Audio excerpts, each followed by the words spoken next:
Hello my dear students, this is Atif Ahmed, your physics teacher, and today we are going to discuss about modulus of elasticity. So let's start with the concept of elasticity. What is elasticity? Elasticity is the property of a material to regain its original shape, original volume or original length when the stress is removed.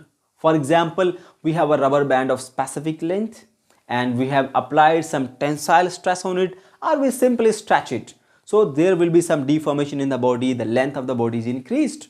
So when we remove the stress, this elastic band will regain its original length. So the property due to which it regains its original length is simply elasticity. Okay, now we are moving forward toward the next point, that is modulus of elasticity, or simply elastic modulus. My dear students, within a specific limit, stress and strain have a constant ratio.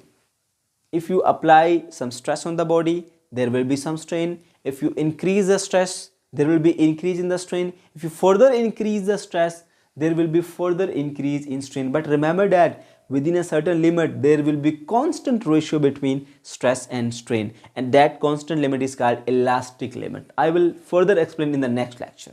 Okay, so there is a constant ratio between stress and strain, and that constant ratio is called modulus of elasticity, and it is represented by E. So remember that what is modulus of elasticity? Is it simply a ratio between stress and strain. Okay, so here you can see we have a solid having some specific length, and we have applied some stress on it, like we are applying the force upon the area, so we are applying some stress, so there will be some strain in the body. So let's suppose we have applied a stress of 10 newtons per meter square and there is strain of 1. Strain have no unit, so I have just mentioned the number. So now you are increasing the stress. Now the stress is 20 newton per meter square, so there will be increase in the strain. The strain will be 2.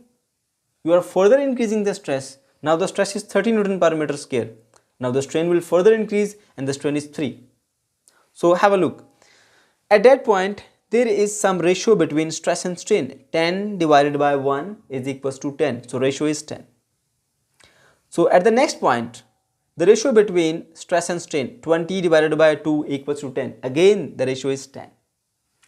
And the next, the stress is 30 and the strain is 3. The ratio between them is again 10. So at that point, the second point and the third point, we have checked that there is a constant ratio between stress and strain, which is equal to 10, 10, 10. So the constant ratio between stress and strain is simply elastic modulus. Okay, now discuss some conceptual points. My dear students, as we know that stress have the unit of Pascal or Newton per meter square, but strain have no unit.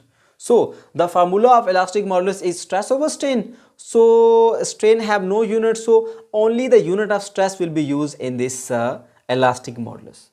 Elastic modulus and the stress both have the same unit, that is Pascal or Newton per meter square.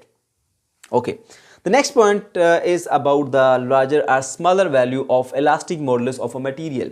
For example, what does it mean if a material have the greater elastic modulus, a greater value of elastic modulus? Remember that if a material have greater value of elastic modulus, it means that that material is very difficult to deform. You have to apply so much stress to produce the deformation in the solid. So greater value of elastic modulus shows that this material is very difficult to deform, where the smaller value of elastic modulus indicate that this material is easy to deform. Why? What is the reason behind that? Have a look. Elastic modulus is simply the ratio between stress and strain.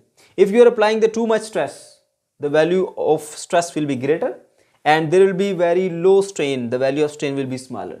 If numerator is a greater number and the denominator is a smaller number, so definitely the answer will be a greater value. That's why if we have the greater value of elastic modulus, it means that the stress is applying too much, but there is no strain or very little strain. Okay. On the other hand, if you are applying the stress but there is too much strain in the body, it means the denominator is now increasing. If you have a greater denominator, then the answer will be less. That's why remember that if elastic modulus have the greater value, the material is very difficult to deform. If elastic modulus have the smaller value, the material is easy to deform.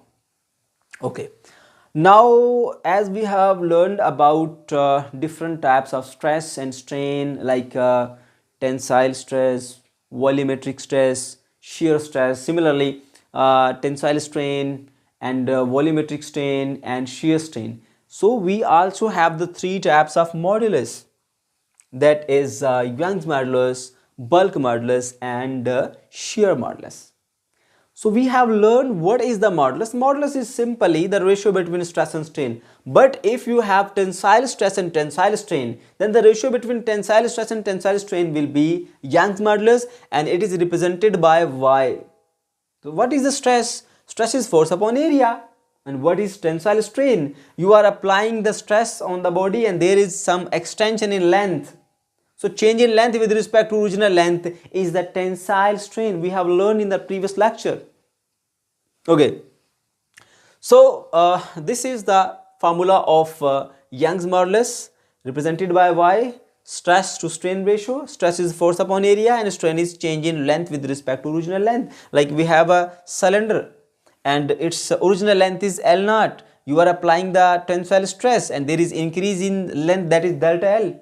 So what is the strain? Change in length with respect to original length, yani delta L by L0.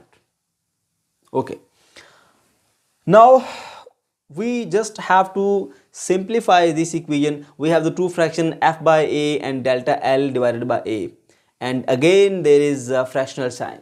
So we have to change this fractional sign into multiplication and we will take the reciprocal of denominator. For example, F over A will remain F over A, and this sign of division will be converted into the multiplication, but you have to put delta L below and L0 in above part. So L0 by delta L. Okay, that is the final relation. And in case of bulk modulus, we know that modulus is simply the ratio between stress and strain. And if the stress is volumetric stress and the strain is volumetric strain, then the ratio between volumetric stress and volumetric strain will be bulk modulus, and it is represented by B. So what is the stress? Force upon area. What is volumetric strain? Change in volume with respect to original volume, as we have learned in the previous lecture. So that is the formula of bulk modulus. We have an object and its original volume was V. We have applied some stress in outward direction and there is increase in volume delta V. So change in volume with respect to original volume is volumetric strain, and stress simply force upon area. So we have simplified and write B is equals to FV over A into delta V. Okay. The third one is the shear modulus. Shear modulus is simply the ratio between shear stress and shear strain. Okay, so shear stress is simply force upon area, and shear strain have the formula of delta X by Y. In this case, delta X is the displacement of the sheared face, and Y is the displacement of sheared face from the rest face. Okay, so the formula of strain is delta X by Y, and if you look at that, there is a right angle triangle and the side opposite to the angle theta is a perpendicular. So this one is the perpendicular delta X and this one is the base Y. So strain is equal to delta X by Y, I mean to say perpendicular over base. So perpendicular over base can be represented by the tan theta, because tan theta is a trigonometric ratio and which is equals to perpendicular over base. So we can replace this perpendicular over base by tan theta. And according to rules of mathematics, if we have a smaller value of theta, then tan theta is approximately equal to theta. So we can replace this tan theta by just theta. So simply the strain, shear strain is theta and shear stress is force upon area. So put the value of this shear strain equals to theta below. So you will get the answer S is equals to F divided by A into theta. So that is the final answer.